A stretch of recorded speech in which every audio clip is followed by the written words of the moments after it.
Bonjour à toutes et à tous et bienvenue au Festival de Scientilivre. Alors ici, moi je suis Maëlys et voici Amélie. On fait partie de l'association Sens Actif. Voilà, elle affiche là. Ce matin, si vous étiez parmi nous, vous avez dû voir Sarah. Cette fois-ci, on a échangé. Donc cette partie-là, ça sera avec moi. Donc, comme vous devez le savoir, nous, on travaille sur les petits hôtels à insectes. Hier, on a construit un bel hôtel en bois grand et tout ça. On est très fiers. Cette fois-ci, on va vous montrer d'autres méthodes. Parce que oui, parfois, on n'a pas trop le temps de le bricoler. Parfois, on n'a pas trop le temps d'aller acheter les planches ou on n'est tout simplement pas les meilleurs bricoleurs. On a d'autres astuces. Donc, pour cette séance-là, on va vous montrer l'astuce avec les boîtes de conserve. Ne vous inquiétez pas, on va baisser l'écran, vous verrez mieux pendant la manip. Et du coup, on va faire avec les boîtes de conserve en forme de fleurs.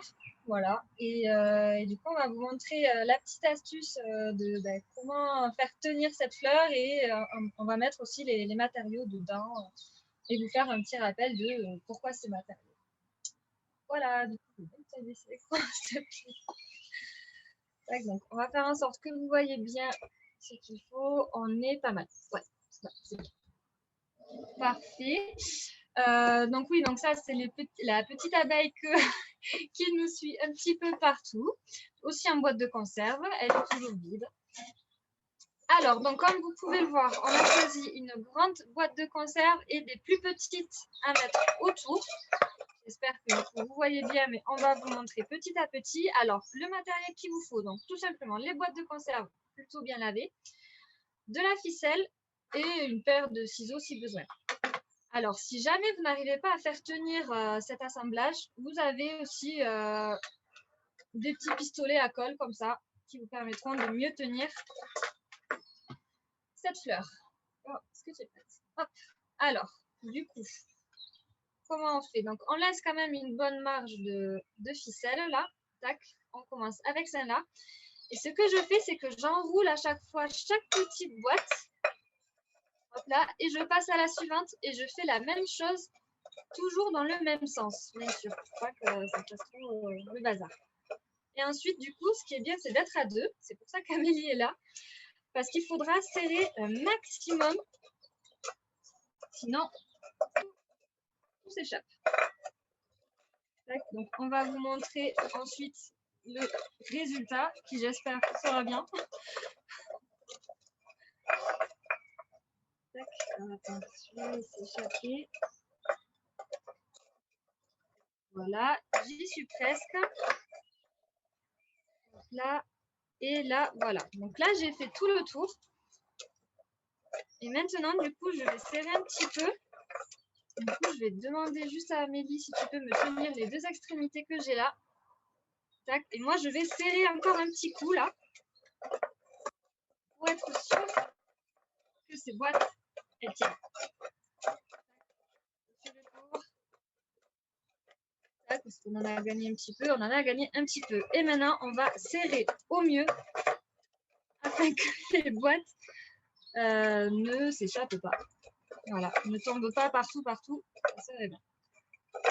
On a réussi tout à l'heure. Alors, on devrait y arriver cette seconde fois. Est-ce que j'ai bien serré là? Tac.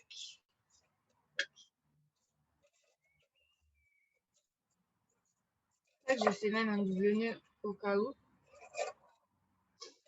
Et déjà, on va voir si cette fleur... Ah, bah tiens. Et ben voilà. Pour le moment, tout simple, juste avec de la ficelle. Pensez à bien faire le tour de chaque petit pot. Je vais me dépêcher. Et voilà. Et du coup, ça devrait tenir. Pensez aussi, par contre, à l'abriter, comme l'autre hôtel à insectes, pour pas que ça s'envole. Et maintenant, on va vous montrer petit à petit donc les matériaux, comme d'habitude, qu'on peut mettre dedans. Du coup, on va commencer avec la paille. Donc, hop. La paille, du coup, si vous vous en souvenez bien, bon, sinon, on fait un tour chacune.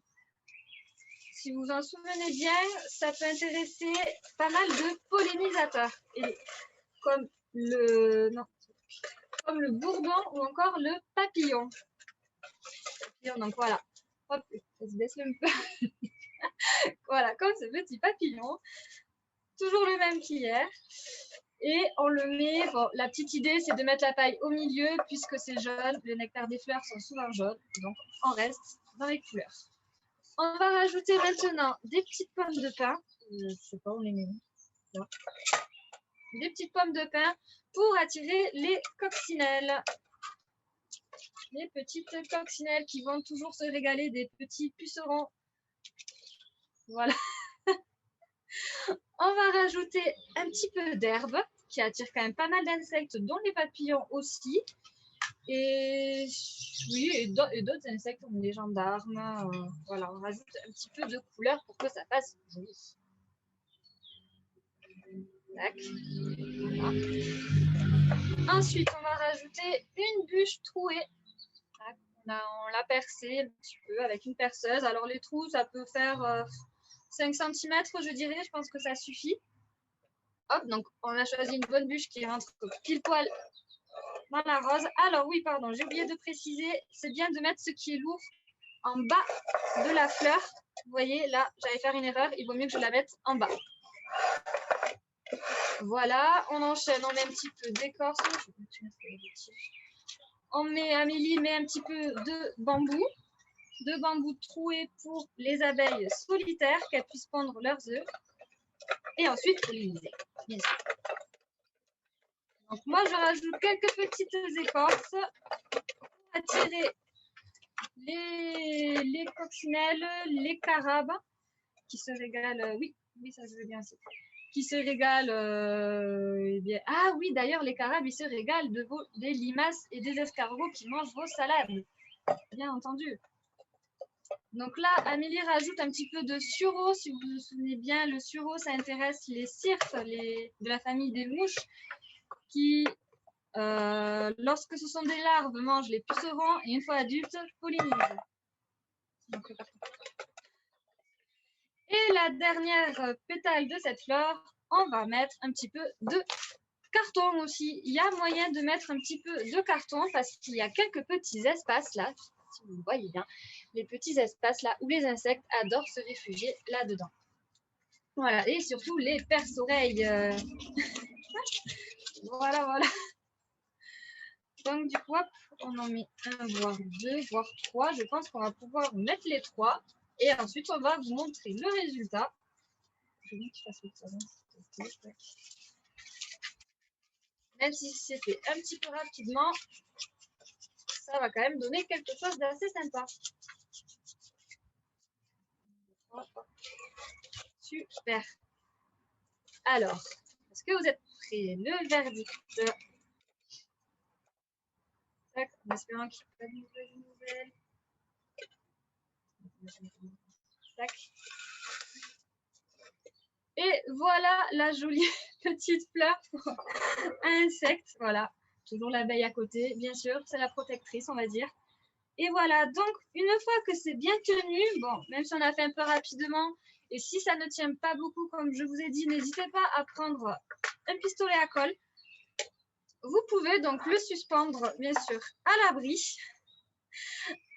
de la pluie, du vent, puisque donc du coup, voilà, les cartons, il ne faut pas non plus qu'ils soient tout mouillés. Voilà, un balcon abrité ou une petite terrasse abritée aussi. Et ça peut le faire. Donc voilà, du coup, les insectes seront contents. Ça prend beaucoup moins de temps qu'un grand hôtel où il faut visser leurs planches et tout ça. Donc voilà un petit exemple avec des boîtes de conserve. Si vous voulez rajouter de la couleur parce que les enfants aiment ça, vous avez la possibilité de vous amuser avec de la peinture. Donc au mieux acrylique puisque la gouache ne tient pas sur les boîtes de conserve. Lorsqu'elle sèche, elle s'en va. Et voilà pour cette séance. Donc pour la prochaine séance à 15h45, si je ne me trompe pas, je vais que tu me montres, s'il te plaît. Pour la prochaine séance à 15h45, on va vous présenter un hôtel à insectes avec une cagette. Voilà, donc c'est toute une autre méthode. Et pour celle de 17h40, encore une autre possibilité. Voilà, j'espère que ça vous a plu et on se dit à rendez-vous à 15h45. Merci.